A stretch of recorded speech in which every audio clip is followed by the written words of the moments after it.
Hi everybody, I'm Scudgy, I'm Mogna. And I'm Stevie. and we'd like to welcome you to yet another Tea and Tarot Spread of the Month. And upcoming, we have our in-person event be on the first Friday of the month at 6 p.m. right here at Books, Beans, and Candles in Birmingham, Alabama. And on the third Friday. Third Friday of the month. At 6 p.m. is Sips and Stars, an interactive astrology event. And on the fourth Monday is, at 6 p.m. also, is Magic City Pagans. It's a discussion topic, a different one every month. It's always a good time. You can follow us on all the social medias and check our calendars and events and things there. So if there's anything new that just happens to pop up on the schedule, you can find out about it there on the Instas and the Facebooks and the Talk Ticks or whatever they're called. Yeah. And the Gram of Insta. Hi everybody, Editing Scudgy here. When we recorded this, we didn't know yet that we were having an upcoming public Beltane ritual right here at the shop at noon on May the 2nd. For all of our public rituals, it's a good idea to get there early. The shop opens at 10 a.m. Parking can be a problem at times. And once the circle is opened, no one is allowed to come in. So it's always a good idea to get there early, mingle, have some coffee, and meet the fellow celebrants. Back to our previously recorded program. So, Mogna, you've got a spread for this month. Tell us a little bit about that. I do. So, thinking of May, my brain being what it is, thought about that little nursery rhyme, April showers bring May flowers. So this is, what? It's gonna be May. It's gonna be May. It's gonna be Maybe. May. Anyway, spread your cards out.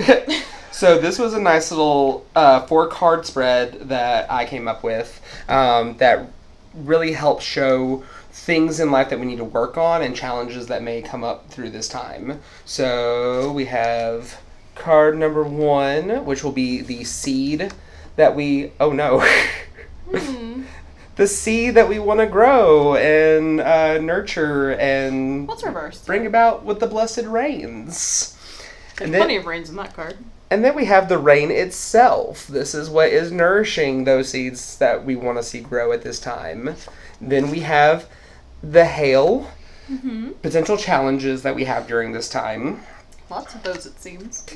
And then we have the sun. The sun represents the potential windfalls, those nice little positive things coming for us during this time. Crisping your seedlings. So everything's reversed, but that's not necessarily a bad thing. No. No, it's just a little bit harsher. I am really happy that the 5 of Cups is in reverse, though. Yeah, it's a good starting point.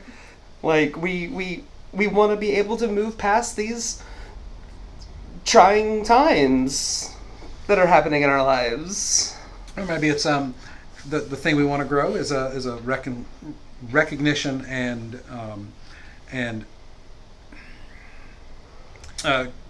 what's the word? There's kind of like a reconciliation almost of like the emotional element of, oh, the bad things have happened, they've come to pass, and now we kind of have the after effects of like the healing and the kind of reconciling of that within the self a little bit. And you know the recognition that hey, some stuff's gone, but I still got a little bit left. Yeah. Yeah.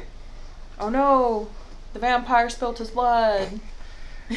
Not my good wine. It is really, really red It in this is. particular deck. But then we have our nourishing rains. This is what we need to really let that seed grow. And so we have the Chariot in reverse. You ain't gotta rush this thing. Nourishing. We're taking some self-healing. We're taking nice salt baths, touching some grass. We don't have to streamline healing. Well, and maybe you know instead of the movement, the being present with and sitting with, not only the what we got left, but being present with the what we're letting go. Yeah. And also, like, the Chariot is associated with Cancer and, like, the 4th house in astrology. It's like the literal home, your, like, relationship with, like, your mom and those kind of, like, matronly feelings, kind of their sense of self and confidence within those bodies. So with this one reverse, I think also it's like is like your actual, like, not physical home per se, but the place that you consider home helping you feel cemented in that. Because already the Five of Cups is very internalized, and so I think this is kind of the taking it to the next step of, like, the physical world in which you live and typically, ideally, hopefully, find comfort in and living space in. The things that nurture you might need some work. You're already cleaning house emotionally. Why not just go ahead and Clean house. clean the actual house? Yeah. Then we have hail. This is those challenges that we're facing during this moment of growth and moving forward. And so the hail in this case is the moon in reverse. So a lot of times the moon is those things that. Why are you looking at me like that? Because I just knew you were going to say something. Get to yapping. But dance monkey. So anyway, the moon, the moon card is often about where we turn over the rocks to find the things, that we have put under rocks, or that are hidden or subdued, the unconscious or the subconscious that we need to bring up. With this in reverse, the challenges might be dealing with that inner kind of stuff that really is indicated in that Five of Cups. It also kind of has the context. There's like a little bit of delusion about it too, or kind of like that misfiring of the reality of things versus kind of what's going on internally, and how those two things clash when it brought to the surface and brought to, like, the tangible reality of things. Especially with it being like the hail in this particular reading, it's just like, okay, was that realistic? Is that rooted in something that's feasible for you, or are you misstepping or misfiring somewhere that a gap has to be bridged before this can become reality or manifest or whatever, right? Yeah. Let's say, and the moon in reverse to me sometimes represents the dark moon. If it's upright, it's that full moon that's kind of helping us lead through the mysteries. In the dark moon, it's really hard to see a lot of things. And then also in that context, I think about magically how the dark moon is really a great time for banishing, uncrossings, letting things go. So as a challenge for us in this time is, what about us, our situation or our home life, are we needing to reevaluate and let go of? What are we needing to banish from our lives? Nobody likes change. Yeah. Change is bad, but change is also really good because it helps us move forward and grow. And that letting go, that banishing, that processing, that releasing really ties back into that Five of Cups, where some of the cups are turned over. Let it go. Let it go. I'm not going to break into song. I think we get copyright struck. That's why I'm not going to do that. Disney says, what was that? These tarot readers in Alabama. And so the fourth card is our what? So this is the sun. These are the potential windfalls, the positive things that could be heading our way during this time. I think the reason why I say potential is because sometimes we kind of get in our head about a lot of things, and so we don't notice the positive aspects that are coming our way. So in this case, the positive aspects, the windfall, would be the Emperor in reverse, which to me would probably represent a uplifting of the crown, so to speak, where we're able to take more care about ourselves instead of trying to be this, that, and everything for the people around us. Okay. A lot more self-care, a lot more time personally to be able to do what we need to have done to relax, to not get burnt out. And so a lot of times the Emperor reversed comes across as tyrannical or domineering, but in this case it's being in a position to be released from additional responsibilities towards others, to take care of ourselves. Yeah. Okay. Getting yourself kind of taken care of, using your authority in like an insular sense instead of trying to be the, like, doing unwell person who wants to try and manhandle everything going on around them. Because nothing says, like, vote of confidence like the person who's clearly not put together, we'll say, who wants to try and then, like, play dictator to, like, a work situation or a family life situation or whatever, right? Like, oh yeah, this is the person I want driving the boat, So I think here taking that in the opposite direction, being like, let me work on be myself, right? And it could be said, I think, that the emperor reversed in this case might also represent that authority being used to set different boundaries. Mm-hmm. The king retreats, and then comes back, reborn, changed, charged. So we hope anyway. That we hope anyway. Yeah. So, and especially that element of time to be able to take care of ourselves, I think is probably the most positive thing that can happen. Because in our day-to-day lives, we're so busy with work and friends and making sure we're doing time at the gym or getting our car fixed at the... What's that? I know. Other people might know, but having that personal time to be able to focus on that betterment of ourselves is, to me, a precious thing to have leisurely.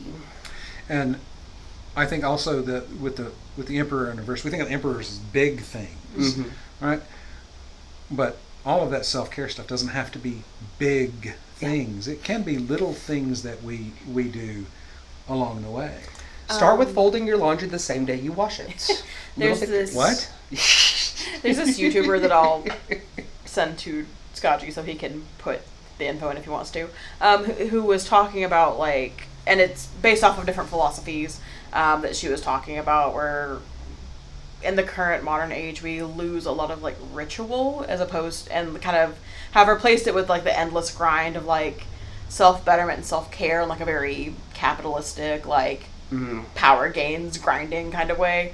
And she was talking about how rituals are the things that establish who you are, because they don't have a goal in mind with some Instagrammable very trackable progress. It's more of doing these things for the joy of it, or for the reset of it, and for the kind of just tangibility of them. And I feel that's very much the emperor in this particular case, is getting these kind of rituals of, yes, self-care, but self-care in a way of just to do and just to be, and to better familiarize yourself with yourself in a way that's not some kind of trackable progress exactly. And that's very much a lesson of mindfulness. And in his book, The Miracle of Mindfulness, by Thich Nhat Hanh, there's a whole section where he talks about doing the dishes to do the dishes, not to get them done, not to be able to move on to the next thing, but being present with the actual task. Not necessarily because it will be pleasurable or enjoyable, but being present with it and being at peace with that. And I think that goes along with some of what you're talking about. And I think it might be Susan Sontag who talks a lot about it in this particular video that I'm thinking of, but very much the same thing of these are these rituals and these are these things that you do and you contribute to, and in a world that is constantly so fast-paced and so demanding of your time, by doing these things and being very present within them, it kind of allows you to have more time in your life. Same thing with that. Yeah. Just back to the actual tarot reading.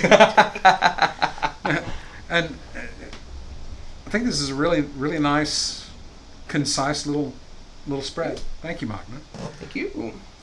So, and thank y'all. Thank y'all for spending some of your time with us. We're happy that you're here, because if you don't hear me say that, you're not here. Something being present. Thank you so much. And we hope that you are able to join us for our in-person events on the first Friday night of each month at 6 p.m. right here at Books, Beans, and Candles in Birmingham, Alabama. I've been Skaji. I'm Mogna. And I'm Stevie. Safe journeys.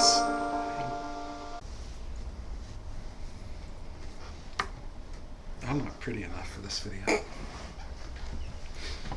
You're beautiful, you're gorgeous, you look like Linda Evangelista. I don't even know who that is. Am I out of touch? Hi, everybody. My name is Skaji. I'm Mogna. And I'm Stevie.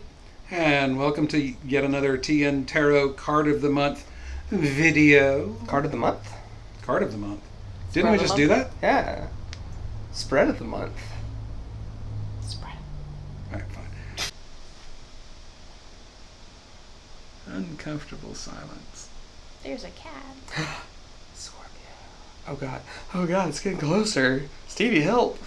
That's on you. Scorpio.